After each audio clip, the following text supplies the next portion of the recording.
ನಮಸ್ತೆ ಎಲ್ಲರಿಗೂ. Welcome to my YouTube channel delicious lifestyle. ನಾನಿವತ್ತು ಮನೆಯಲ್ಲೇ ಮಸಾಲೆ ದೋಸೆ ಹೇಗೆ ಮಾಡ್ಕೊಳ್ಳೋದು ಅಂತ ಹೇಳ್ಕೊಡ್ತಾ ಇದ್ದೀನಿ. ತುಂಬ ಸುಲಭವಾಗಿ ಮಾಡ್ಕೋಬೋದು. ಉದ್ದಿನಬೇಳೆ ಏನು ಹಾಕಲ್ಲ. ಕ್ರಿಸ್ಪಿ ಆಗಿರೋಂಥ ಮಸಾಲೆ ದೋಸೆ ಮತ್ತು ಚಟ್ನಿ ಪಲ್ಯನ ಹೇಗೆ ಮಾಡ್ಕೊಳ್ಳೋದು ಅಂತ ಹೇಳ್ಕೊಡ್ತಾ ಇದ್ದೀನಿ. ಈ ರೆಸಿಪಿ ನಿಮಗೇನಾದರೂ ಇಷ್ಟ ಆಯಿತು ಅಂತ ಹೇಳಿದ್ರೆ ಒಂದು ಲೈಕ್ ಕೊಡಿ. ಮೊದಲಿಗೆ ನಾನೊಂದು 3 ಕಪ್ ಆಗೋಷ್ಟು ಅಕ್ಕಿ ತೊಗೊಳ್ತಾ ಇದ್ದೀನಿ. ನಿಮಗೆ ಯಾವ ಅಕ್ಕಿ ಸಿಗುತ್ತೆ, BT ರೈಸ್ ಬಿಟ್ಟು ಯಾವ್ದು ಬೇಕಾದರೆ ತೊಗೋಬೋದು. ರೇಷನಲ್ಲಿ ಅಕ್ಕಿ ಸಿಗುತ್ತೆ ಅದು ತೊಗೋಬೋದು, ಇಲ್ಲ ಅಂಗಡಿಗಳಲ್ಲಿ ಸಿಗುತ್ತೆ ದೋಸೆ ಇಡ್ಲಿ ಅಕ್ಕಿ ಅದು ತೊಗೋಬೋದು, ಇಲ್ಲ ಭಾರತ್ ರೈಸ್ ಅದನ್ನು ಬೇಕಾದರೆ ತೊಗೋಬೋದು. ನಾನಿಲ್ಲಿ ಭಾರತ್ ರೈಸ್ ತೊಗೊಂಡಿದ್ದೀನಿ. ಮತ್ತು ಅದಕ್ಕೆ ಒಂದೇ ಒಂದು ಸ್ಪೂನಷ್ಟು ಮೆಂತ್ಯಕಾಳು ಹಾಕ್ಕೋಬೇಕು. ಜಾಸ್ತಿ ಹಾಕೋಕ್ಕೆ ಹೋಗಬೇಡಿ, ಕಹಿ ಆಗಿರುತ್ತೆ. ಅಷ್ಟೇ, 1 ಸ್ಪೂನ್ ಅಷ್ಟೇ ಹಾಕಿ. ನಾನು ಇಲ್ಲಿ 3 ಗ್ಲಾಸಿಗೆ 1 ಸ್ಪೂನ್ ಅಷ್ಟೇ ಹಾಕಿದ್ದೀನಿ. ಆಮೇಲೆ ಇದನ್ನ ಚೆನ್ನಾಗಿ ವಾಶ್ ಮಾಡಿ ನೆನೆ ಹಾಕಿ ಇಡಬೇಕು. ಹಾಗೆ ಮುಚ್ಚಿ ಇಟ್ಬಿಡಿ. ನೋಡಿ, ಇವಾಗ ನಾನು ಬೆಳಿಗ್ಗೆ ಒಂದು 10 o'clock ಹಾಕಿದ್ದೆ. ಇವಾಗ ಒಂದು 6 o'clock ಆಗಿದೆ. ಈಗ ಇದನ್ನ ರುಬ್ಕೊಳ್ಳುವ. ಇದಕ್ಕೆ ನಾನು ಒಂದು ಚಿಕ್ಕ ಬೌಲಿನಷ್ಟು ಅನ್ನ ಹಾಕ್ಕೊಳ್ತಾ ಇದ್ದೀನಿ. ಒಂದು ಚಿಕ್ಕ ಬೌಲ್ ಹಾಕಿ, ಜಾಸ್ತಿ ಹಾಕೋಕ್ಕೆ ಹೋಗಬೇಡಿ. ಅದನ್ನು ಮಿಕ್ಸ್ ಮಾಡಿ ಚೆನ್ನಾಗಿ ಗ್ರೈಂಡ್ ಮಾಡ್ಕೊಳ್ಬೇಕು. ಫುಲ್ ನೈಸಾಗಿ ಗ್ರೈಂಡ್ ಮಾಡ್ಕೊಳ್ಬೇಕು. ತರಿ ಇರಬಾರ್ದು. ಬೇರೆ ಏನು ಹಾಕೋದು ಬೇಡ. ಇಷ್ಟನ್ನೇ ಒಂಚೂರು ನೀರು ಹಾಕಿ ನೈಸಾಗಿ ರುಬ್ಕೊಳ್ಳಿ. ನಾನು ರುಬ್ಬಿದ್ನೆಲ್ಲ ಒಂದು ಪಾತ್ರೆಗೆ ಹಾಕ್ಕೊಳ್ತಾ ಇದ್ದೀನಿ. ಆಮೇಲೆ ಇದನ್ನು ಟೈಟಾಗಿ ಮುಚ್ಚಿಡಬೇಕು. ಗಾಳಿಯನ್ನು ಆಡಬಾರ್ದು. ಹಾಗೆ ನೈಟ್ ಪೂರ ಆ ಥರ ಮುಚ್ಚಿ ಇಟ್ಬಿಡಿ. ನೆಕ್ಸ್ಟ್ ಡೇ ಮಾರ್ನಿಂಗ್ ಮಾಡ್ಕೊಳ್ಳುವ. ಈಗ ಬೆಳಿಗ್ಗೆ ಆಗಿದೆ. ಮೊದಲು ಕೆಂಪು ಚಟ್ನಿ ಮಾಡಲಿಕ್ಕೆ ಸ್ವಲ್ಪ ಬ್ಯಾಡಗಿ ಮೆಣಸಿನ್ಕಾಯಿ, ಸ್ವಲ್ಪ ಕುಮಟೂರು ಮೆಣಸಿನ್ಕಾಯಿನ ಬಿಸಿ ನೀರಲ್ಲಿ ಒಂದು 20 ನಿಮಿಷ ನೆನೆಸಿಡಬೇಕಾಗುತ್ತೆ. ಅದಕ್ಕೆ ಸ್ವಲ್ಪ ಮೊದಲು ನೆನೆಸಿಡ್ತಾ ಇದ್ದೀನಿ. ಈ ಥರ ನೆನೆಸಿಟ್ಬಿಡಿ.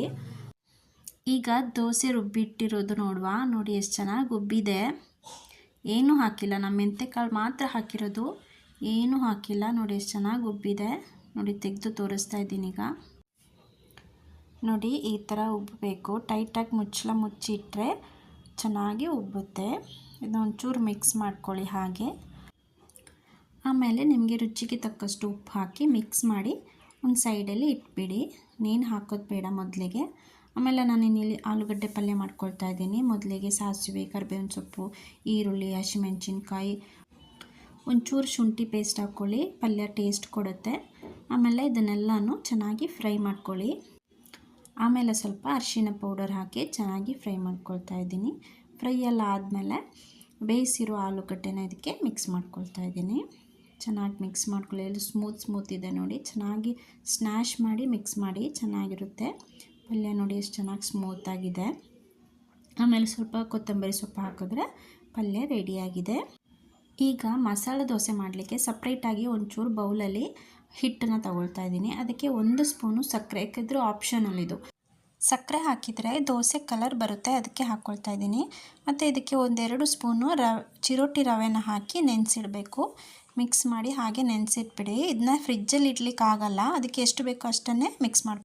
ಮತ್ತು ಇವಾಗ ಕೆಂಪು ಚಟ್ನಿ ಮಾಡ್ಕೊಳ್ಳೋಣ. ಇದನ್ನು ನೆನೆಸಿಟ್ಟಿದ್ದೀನಲ್ವ, 20 ನಿಮಿಷ ಆಗಿದೆ. ಇದನ್ನೆಲ್ಲ ಈಗ ರುಬ್ಕೊಳ್ಳೋಕ್ಕೆ ಜಾರಲ್ಲಿ ಹಾಕ್ಕೊಳ್ತಾ ಇದ್ದೀನಿ. ಒಂಚೂರು ಬೆಳ್ಳುಳ್ಳಿ, ಕಡಲೆಬೇಳೆನ ಹುರಿದ್ಬಿಟ್ಟು ಹಾಕ್ಕೊಳ್ತಾ ಇದ್ದೀನಿ.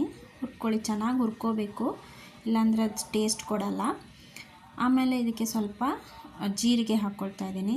ಆಮೇಲೆ ಒಂಚೂರು ಹುಣಸೆಹಣ್ಣು ತೊಳೆದು ಹಾಕ್ಕೊಳ್ತಾ ಇದ್ದೀನಿ. ಒಂದು ಸ್ವಲ್ಪ ಉಪ್ಪು ಹಾಕಿ ಗ್ರೈಂಡ್ ಮಾಡ್ಕೊಳ್ತಾ ಇದ್ದೀನಿ. ನೋಡಿ, ಈಗ ದೋಸೆ ಮೇಲೆ ಸವರಕ್ಕೆ ಕೆಂಪು ಚಟ್ನಿ ರೆಡಿಯಾಗಿದೆ. ನೀವು ನೈಸ್ ರುಬ್ಕೊಳ್ಳಿ. ನಾನೀಗ ಸ್ವಲ್ಪ ತರಿ ಮಾಡಿದ್ದೀನಿ, ನಮ್ಮ ಮನೆಯವ್ರಿಗೆ ಹಾಗೆ ಇಷ್ಟ ಅಂತ. ಈಗ ದೋಸೆಗೆ ಇನ್ನಷ್ಟು ಟೇಸ್ಟ್ ಕೊಡಲಿಕ್ಕೆ ಕಾಯಿ ಚಟ್ನಿ ಮಾಡ್ಕೊಳ್ತಾ ಇದ್ದೀನಿ. ಅದಕ್ಕೆ ಒಂಚೂರು ಗ್ರೌಂಡ್ ನಟ್ಟನ್ನು ಸ್ವಲ್ಪ ಹುರ್ಕೊಳ್ತಾ ಇದ್ದೀನಿ. ಎಣ್ಣೆ ಹಾಕಿ ಹುರ್ಕೊಳ್ಳಿ, ಟೇಸ್ಟ್ ತುಂಬ ಚೆನ್ನಾಗಿ ಬರುತ್ತೆ. ಅದಕ್ಕೆ ಸ್ವಲ್ಪ ಈರುಳ್ಳಿ ಹಾಕ್ಕೊಳ್ತಾ ಇದ್ದೀನಿ. ಎಣ್ಣೆಲಿ ಫ್ರೈ ಮಾಡ್ಕೊಳ್ಳಿ. ಆಮೇಲೆ ಒಂಚೂರು ಹಸಿಮೆಣಸಿನ್ಕಾಯಿ, ನಿಮಗೆ ರುಚಿಗೆ ತಕ್ಕಷ್ಟು ಹೇಗೆ ಹಾಗೆ ಹಾಕ್ಕೊಳ್ಳಿ. ಒಂಚೂರು ಪುದೀನ ಸೊಪ್ಪು, ಒಂಚೂರು ಕೊತ್ತಂಬರಿ ಸೊಪ್ಪು, ಇದನ್ನೆಲ್ಲನೂ ಹಾಕಿ ಫಸ್ಟು ಚೆನ್ನಾಗಿ ಹುರ್ಕೊಳ್ಳಿ. ಹುರ್ಕೊಂಡಲ್ಲಾದಮೇಲೆ ಸ್ವಲ್ಪ ಹುಣಸೆ ಹಣ್ಣನ್ನು ತೊಳೆದ್ಬಿಟ್ಟು ಹಾಕ್ಕೊಳ್ಳಿ. ಆಮೇಲೆ ಲಾಸ್ಟಿಗೆ ಕಾಯಿ ತುರಿ ಹಾಕ್ಕೊಳ್ಳಿ. ಕಾಯಿ ತುರಿದ್ಬಿಟ್ಟು ಹಾಕ್ಕೋಬೋದು, ಇಲ್ಲ ಕಟ್ ಮಾಡಿ ಹಾಕ್ಬೋದು, ಯಾವ ಥರ ಬೇಕೋ ಅದೇ. ಕಾಯಿ ಹಾಕಿ ಆದಮೇಲೆ ತುಂಬ ಜಾಸ್ತಿ ಹುರಿಯೋಕ್ಕೆ ಹೋಗಬೇಡಿ. ಸ್ವಲ್ಪ ಈ ಥರ ಇದು ಮಾಡಿದ್ರೆ ಮಿಕ್ಸ್ ಮಾಡಿಕೊಂಡ್ರೆ ಸಾಕು. ಆಮೇಲೆ ಇದನ್ನೆಲ್ಲನೂ ಜಾರೆಲ್ಲ ಹಾಕಿ ರುಚಿಗೆ ತಕ್ಕಷ್ಟು ಉಪ್ಪು ಹಾಕಿ ಗ್ರೈಂಡ್ ಮಾಡ್ಕೊಳ್ಳೋಣ.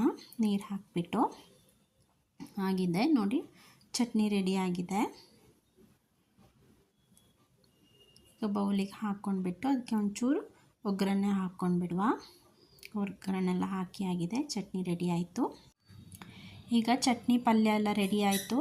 ಈಗ ದೋಸೆ ಹಾಕ್ಕೊಳ್ಳೋಣ. ಇದು ನೆನೆಸಿಟ್ಟಿರೋದು ನೆಂದಿದೆ. ಇದನ್ನು ಫ್ರಿಜ್ಜಲ್ಲಿ ಇಡ್ಲಿಕ್ಕಾಗಲ್ಲ, ನಿಮಗೆ ಎಷ್ಟು ಬೇಕೋ ಅಷ್ಟೇ ಮಿಕ್ಸ್ ಮಾಡ್ಕೊಳ್ಳಿ. ಈಗ ದೋಸೆ ಹಾಕ್ಕೊಳ್ಳೋಣ. ಚೆನ್ನಾಗಿ ನೀರೆಲ್ಲ ಹಾಕಿ ಒರೆಸ್ಕೊಳ್ಳಿ.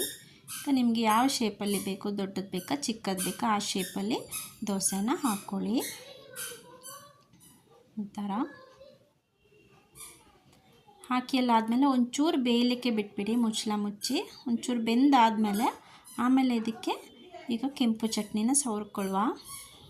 ಇದು ಮಕ್ಕಳಿಗೆ ಬೇಡ ಅಂತ ಹೇಳಿದ್ರೆ ಪ್ಲೇನು ಮಾಡ್ಕೋಬೋದು. ಈ ಥರ ಚೆನ್ನಾಗಿ ಸ್ಪ್ರೆಡ್ ಮಾಡ್ಕೊಳ್ಳಿ. ನಿಮ್ಮ ಹತ್ರ ಬ್ರಷ್ ಇದ್ದರೆ ಚೆನ್ನಾಗಿ ಸ್ಪ್ರೆಡ್ ಮಾಡ್ಕೊಳ್ಳಿ. ನನ್ನ ಹತ್ರ ಬ್ರಷ್ ಇಲ್ಲ, ಅದಕ್ಕೆ ಸ್ಪೂನಲ್ಲೇ ಸ್ಪ್ರೆಡ್ ಮಾಡ್ಕೊಳ್ತಾ ಇದ್ದೀನಿ. ಆಮೇಲೆ ಇದಕ್ಕೆ ತುಪ್ಪ ಹಾಕ್ಕೊಳ್ಳಿ. ತುಪ್ಪ ಬೆಣ್ಣೆ ನಿಮಗೆ ಯಾವುದು ಇಷ್ಟ ಆಗುತ್ತೆ ಅದನ್ನು ಹಾಕ್ಕೊಳ್ಳಿ. ಹಾಕ್ಕೊಂಡ್ಬಿಟ್ಟು ಚೆನ್ನಾಗಿ ಈ ಥರ ಮಿಕ್ಸ್ ಮಾಡ್ಕೊಳ್ಳಿ. ಆಮೇಲೆ ಇದ್ರ ಮೇಲೆ ನಾವು ಮಾಡಿರುವ ಪಲ್ಯನ ಹಾಕ್ಕೊಳ್ಳಿ.